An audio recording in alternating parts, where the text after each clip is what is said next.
Hi, my chicken babies. How are you today? Gonna take a sip. Today we're gonna do a pick a card reading all about how you can find more self-love in your life, what things you can do to help bring in more self-love and self-acceptance. They're usually not the most popular readings, but I think that they're so helpful.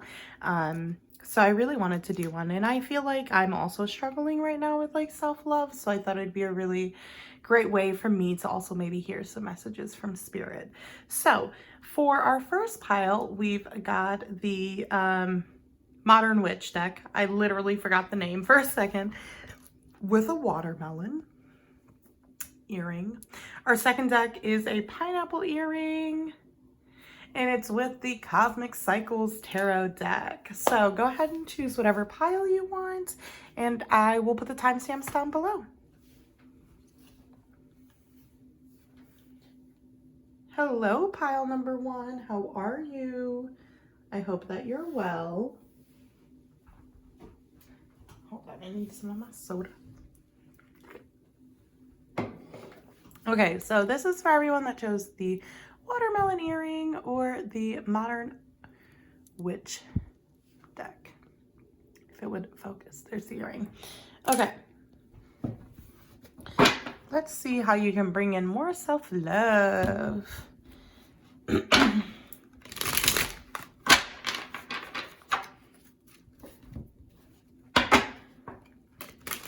Oh, the Ace of Cups.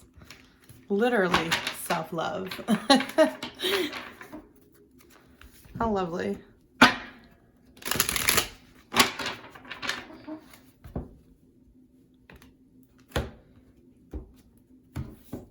There is kind of already this like energy of writing love letters to yourself. I know that sounds cheesy, but there's a sense of like falling really in love with yourself. Okay.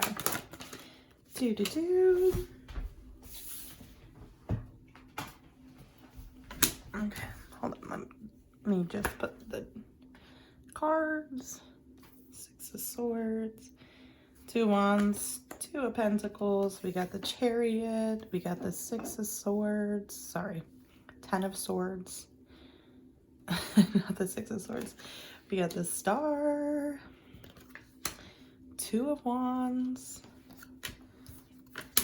4 of Cups in reverse. Haha, yeah. 4 of Pentacles, and then let's see overall.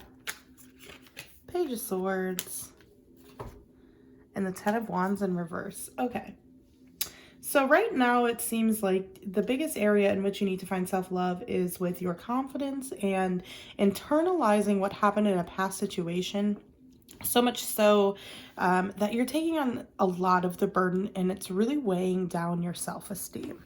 So to start off with, we've got here the 6 of Swords. Oops, God, I just organized it all so that wouldn't happen, but whatever. We got the 6 of Swords, which there are some shadows. I apologize. That might be a bit better. Anyway, the window is quite bright right now, but the lighting is bad if you don't, if the window isn't open. So I'm just going to leave it like that. And I apologize for the glare. Anyway, we've got the 6 of Swords. We've got the Star card here. We've got the 2 of Wands, the King of Swords. There's a sense here with the 6 of Swords, the 2 of Wands, King of Swords. There was maybe a connection that you've walked away from recently. But like, and I get that also because like the 10 of Swords, the 3 of Wands, with the Chariot, the 3 of Swords, sorry, not the 3 of Wands, the 3 of Swords, there's a sense that you almost broke your own heart, that like you felt like you chased something that turned out to be so wrong and you should have listened to yourself more. So there's this sense of like lacking trust within yourself. There's also this energy of like with the King of Swords, maybe even talking to yourself really down, like really shitty. Like with the 2 of Wands and the King of Swords, there's also this energy of feeling like you're incompetent and incapable of creating the future you want.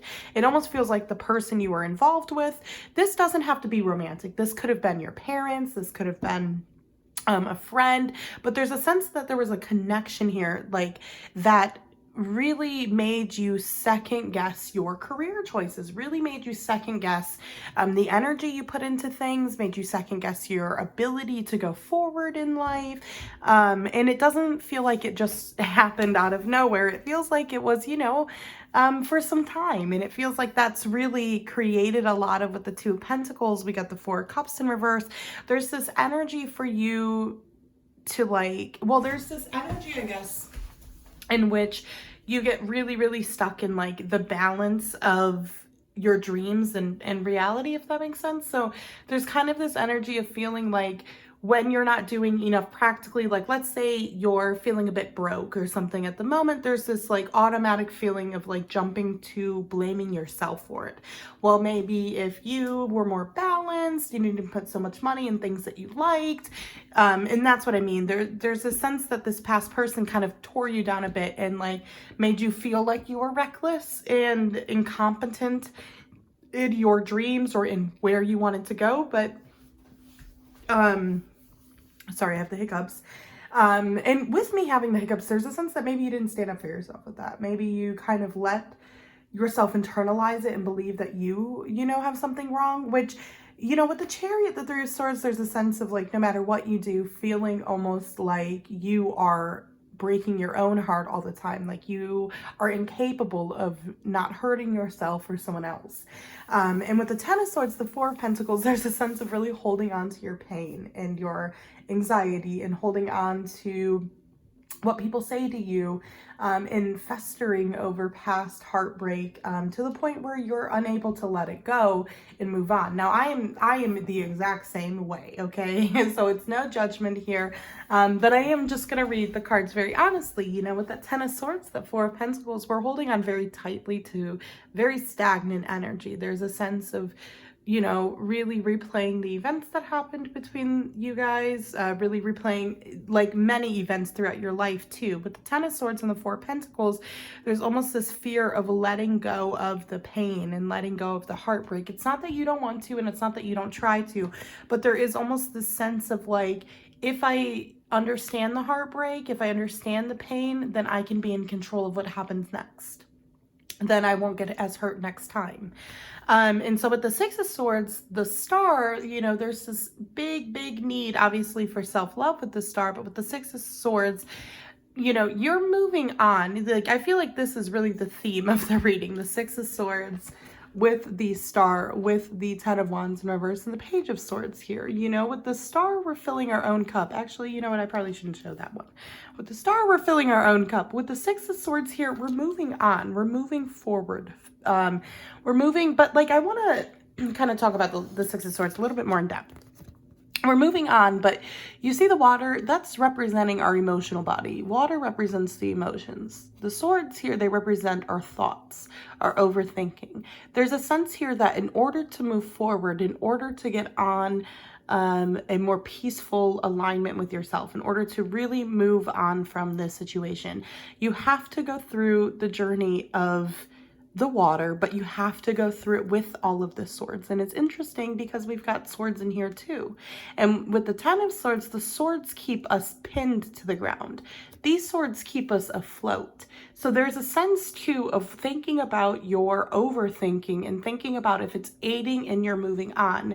Is it helping you move on? Is it helping you create better thoughts about yourself? Really trying to like take away some of the shame too, from like feeling like you're stupid or like you broke your own heart or like, you should have seen it coming. There's a sense with like the Two of Pentacles, the Four of Cups in reverse, of not holding on to the indecision of this other person, and simultaneously the indecision of just like everything. It feels like growing up, you felt in some way sometimes more responsible, or you felt almost that you had to make decisions sometimes that you felt were not what a child should make a decision over. And with the Two of Pentacles, the Four of Cups in reverse, there's a sense of like sometimes feeling like you don't do enough at all, and sometimes feeling like you do too much. That's also what's needing to be balanced here. And this all relates to self-love, and I'm going to get to more practical things in a second. But there's a sense here that you're going through just a lot of heartbreak. You're going through a lot of feeling untrustworthy of yourself. With the Two of Wands, the King of Swords, it's like I want to progress forward and I can think about it, but there isn't so much action. It's a thought. It's a dream. And I think sometimes that makes you feel even worse, that you daydream about what the life you want to live, but you feel like you're not living it authentically. And I think that's the start of like what they really want you to start looking at right now, and that's how they want you to start finding self-love, is like understanding your path is unique. Understanding with the Ten of Wands here and the Page of Swords upright, there's a sense you may have been through a lot in your life. You may have had so many uphill battles, or the situation created a lot of uphill battle. With the Three of Swords, you're still grieving parts of this connection, parts of your life, parts of your childhood. With the Chariot and the Three of Swords, you could have even been robbed of your childhood. So there's a sense here of giving yourself a lot more self-compassion, self-acceptance, and like not self-deprecation, like not like instantly going to self-deprecating thoughts.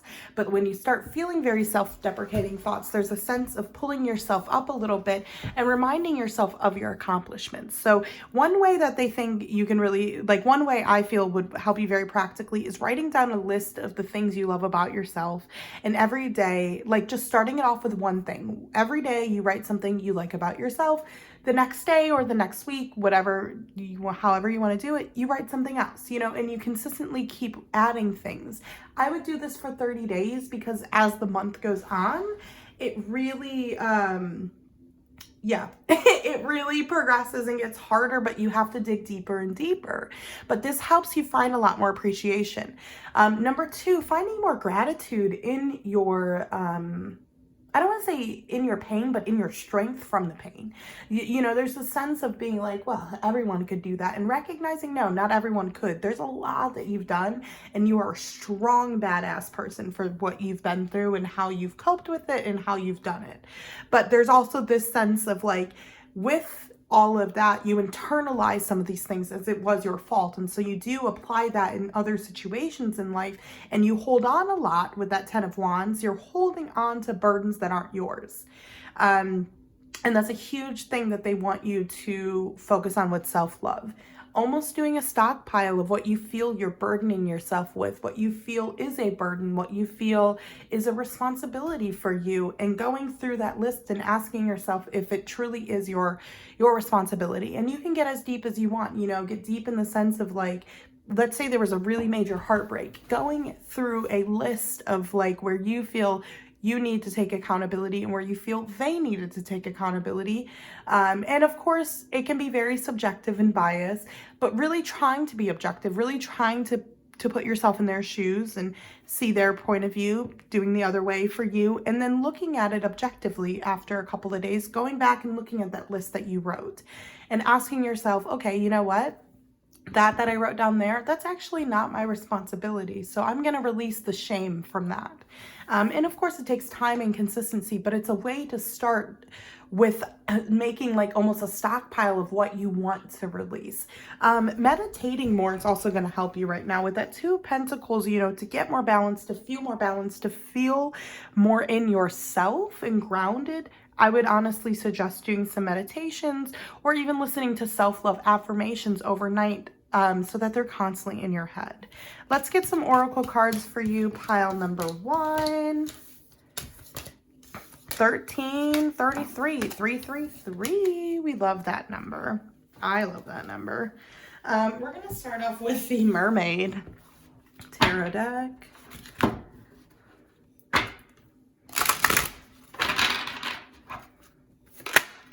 Ooh, telepathy experiments. Okay. There was one that kind of like halfway flipped over, Aphrodite, but I just put it back in because it didn't like come out or anything, so I didn't really feel. Ooh, Wisdom of the Shells. Okay, so the first card here is experiments, manipulation of nature, force changing, cruelty in the pursuit of knowledge, and arrogance. Okay, so with this, there is this kind of message with that card. Oh my gosh, you guys, look. Didn't I just say 33 as I was shuffling? And it's a 33. With this card, there's kind of this energy. You know how I said taking accountability of like what you internalize, what they internalize? There's kind of a need for you to do that even more. With this, there's a sense of like wanting to know so deeply about, you know, wanting to have clarity so deeply that you're willing to manipulate maybe yourself, you wanting things to change so deeply that in some way you might hurt their energy. But okay, here's the thing though. I don't think it's like, you know, it's not saying that you're manipulative, because I'm trying to be very wise and careful with my words. But there's this sense of like not letting your arrogance, not letting your stubbornness get in the way of your own healing, of not letting yourself, like there is this sense with the experiment of putting a lot of cruelty on ourselves, of putting a lot of like going to great extents to get what we want sometimes, but to also, you know, feel what we want. And it's not that you're necessarily doing that consciously all the time, but there's ways in which we all do this. And I think part of this message is relating to your self-love, how, you know, you might hold a lot of resentment, you might hold a lot of pain, and you might hold a lot of tension and strife in order to find the truth. And they want you to analyze that a little bit more and find more self-love, because there is a sense that the darkness of the pain and the resentment can really swallow you. Yeah. And that's also from internalizing things that really are not your responsibility. Next, we have telepathy, energetic pulses, mind reading, listening to your intuition a lot more at the moment. Really listening to your intuition, trying to like understand yourself more, connecting to your higher self. That's going to help you with your self-love, because there is a sense of gaining trust back with yourself. That's a big thing with gaining more self-love at the moment. Finding more trust in yourself. And then we have, wow, oh my God, we have a 30, 32, and a 33. This is 32 though. This is the, Kano Chomancy? I don't know. I'm really, really bad at that word. Anyway, this card is really about like, you can look up like reading shells and stuff like that. That is a thing. But this card is really about finding wisdom from your ancestors, finding wisdom from around, finding wisdom in yourself, connecting to yourself. And, you know, with this, this card too, it's really about connecting to your emotions, you know, with the water and all of that. But anyway, this entire thing is like, this entire card itself is really about the power of the sheet of the seashell and the power of the emotion, the power of the ocean and emotion. And mixed with all of these though, there is a sense of really connecting deeply, deeply inside yourself, deeply to those around you, maybe even swimming more or connecting more to your water, like baths or something, to your water, to water. Okay, pile one. I'm gonna end there. I feel like I'm getting tongue-tied, but yeah, you've got this, you guys. I hope to see you guys next time. Thank you for joining me. Bye.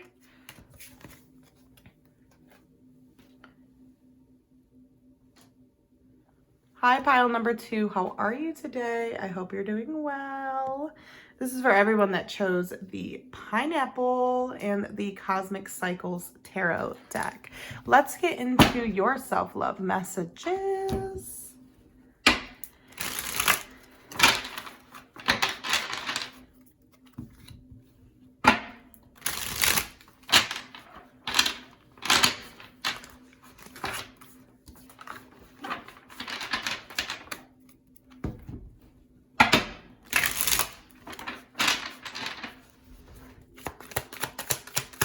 How can you find more self-love? Pile 1 also has the 3 of Swords. So I take it both of the piles are going through some experience of heartbreak and grief, being asked to let go. King of Cups, the Sun.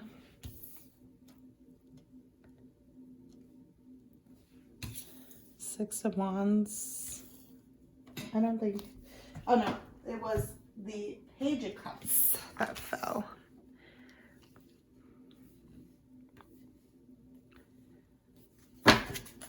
Let's get clarifiers and overall energy.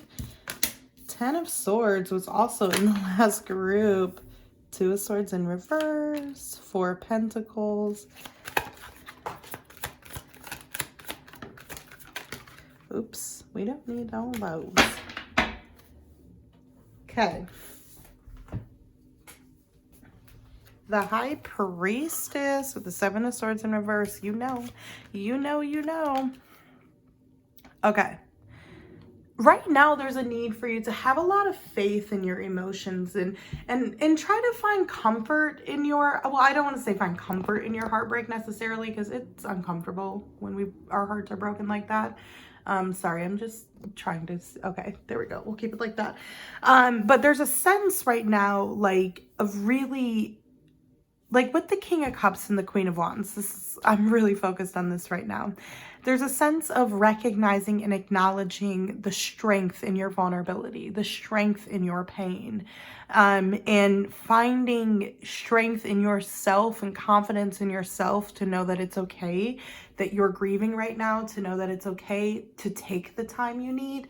You know, with the 3 of Swords, the 10 of Swords, this feels catastrophic. This feels like you could be, you know, and it doesn't have to be romantic at all. It feels like you could have had a lifelong friend.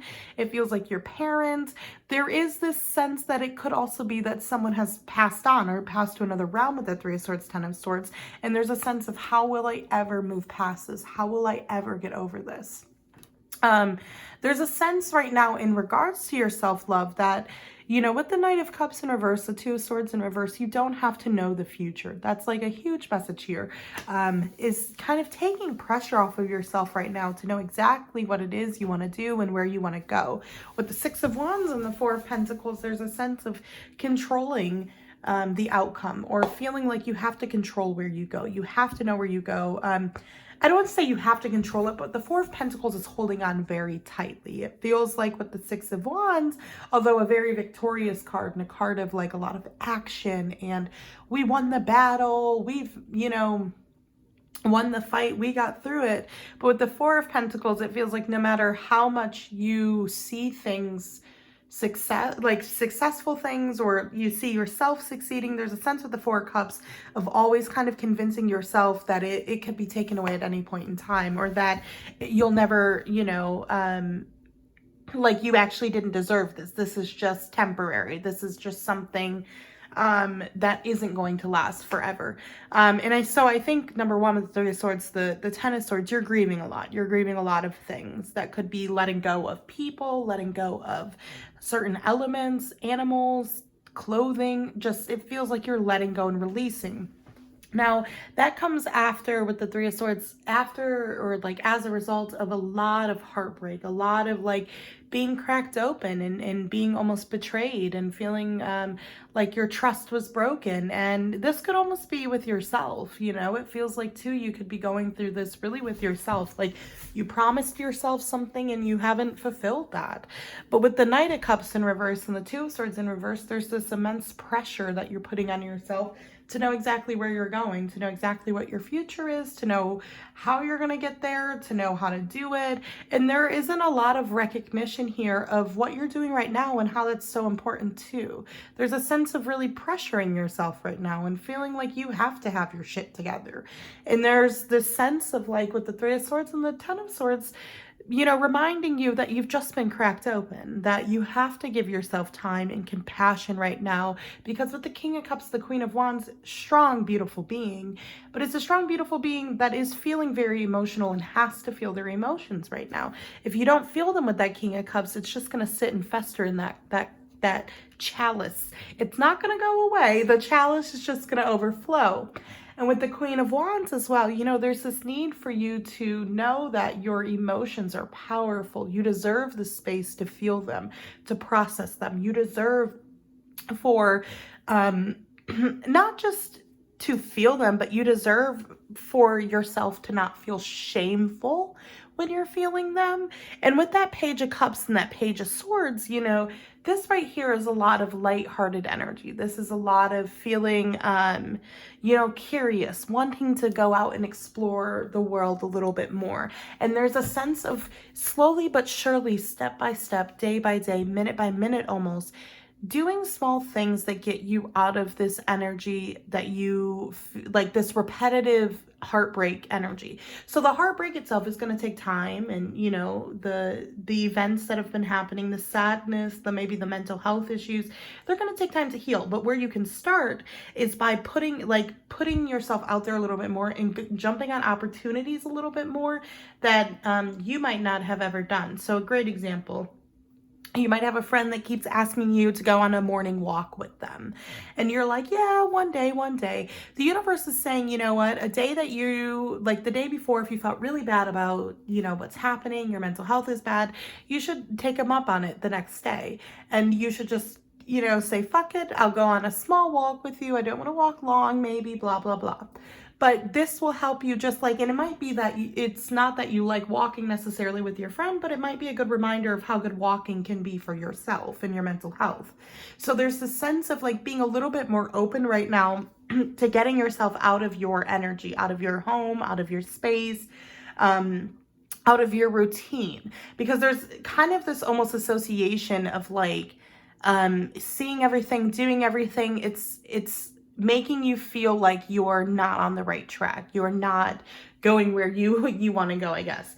But there's a sense that if you break yourself out of your energy a little bit and add some random things into your routine, like some new things, you know, like going for a walk every once in a while, or this or that, it'll help you kind of distract yourself for a little bit of time, so that you're able to kind of breathe again, so that you're able to start kind of like, yeah, just reminding yourself that you are going places, that, you know, this is just a period. This is just temporary. I feel like there needs to be a lot more like self-compassion right now in regards to how long this is taking, and, you know, recognizing that heartbreak is so up and down, you know, it's not linear at all. And, you know, we don't want it to last forever, no, but sometimes it's just, it's up and down, and there's nothing we can do about it, but we can have compassion for ourselves and not shame ourselves for wanting to express it, or feeling the need to express it. So with the Seven of Swords in reverse, the High Priestess, we got this overall energy right now that you need to listen to your intuition a lot more. You need to connect to your higher self more. And with the Seven of Swords in reverse, it feels like you're kind of hiding things from yourself in some way. It feels like maybe you're like not necessarily lying to yourself, but it feels like with the High Priestess, you know, you're not giving yourself genuine space to just let yourself feel without judgment. You know, with the High Priestess, it's really about this cloudiness we're feeling because we're not connecting to our intuition, because we aren't connecting to our higher self, because we aren't focusing on the spiritual element of things. With the Seven of Swords in reverse, there's definitely this sense of hidden information coming to the surface, hidden information about ourselves, areas in which maybe we're cheating ourselves out of things. So there's this need for you to also be more open to the spiritual signs around you, helping you to guide you. You know, if you see a bird in the sky and you're like, huh, you know, when you think about it, you know, just Google what's the spiritual meaning of a red robin or something, you know what I mean? And taking that as a bit of a sign, you know, and letting the universe also help you, letting things guide you, letting people give you advice and taking their advice. It doesn't mean you have to believe it wholeheartedly, but being a little bit more open to the existential dread that you feel, like being open to it going away. That makes sense. I am a Scorpio Venus first house, so I get real down and dirty and like down in the depths.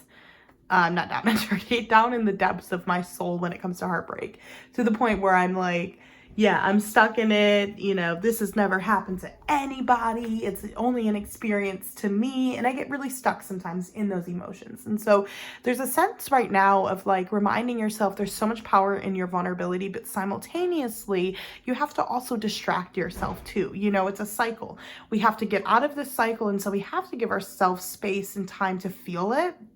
But we also have to while that's happening, start doing small, consistent effort to move forward. And as we're doing both, we're releasing by giving ourselves time and space to let it out, but we're also moving on by giving ourselves time and space to do new things and find new activities. You know what I mean? So you got to put a little bit into each thing, to letting go and to moving on. And that's kind of what they're also saying, is find more love in that balance, find more compassion in that balance. Yeah, and with the High Priestess here as well, with the Seven of Swords in reverse, you know, listen to the signs just a little bit more. Don't second guess yourself sometimes. Just, you know what I mean? Like, be like, you know what? I'm going to take that as a sign, and that's it. Let's get some Oracle cards, pile number 2.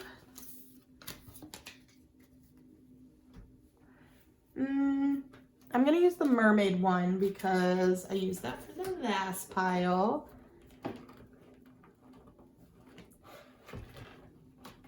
I don't know why, but I put them back in the box after pile number 1, and now I can't get them all out. Okay, there we go.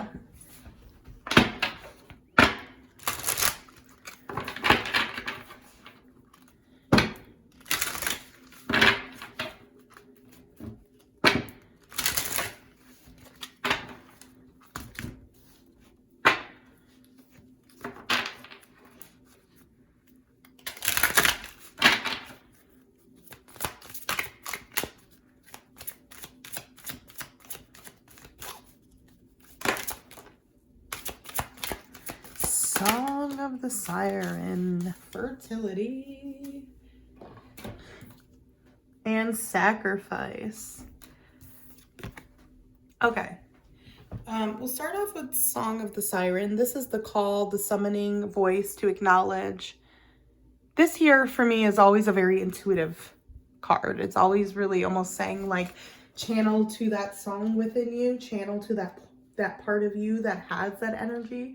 But it's really about like almost freeing your voice, speaking your mind, letting yourself out of your own trapped kind of, I don't want to say ego, but your own trapped perception sometimes. So there's definitely this sense of like really acknowledging your uniqueness, acknowledging how important your voice is. And I really feel like this is a card of, you know, the universe saying, find more self-love in your voice and listening to yourself, maybe physically, but also just like in general, taking space to listen to what you have to say to yourself. Yeah, we've got fertility, which is a number 8 card. That is what it looks like for fertility. This is a very abundant card.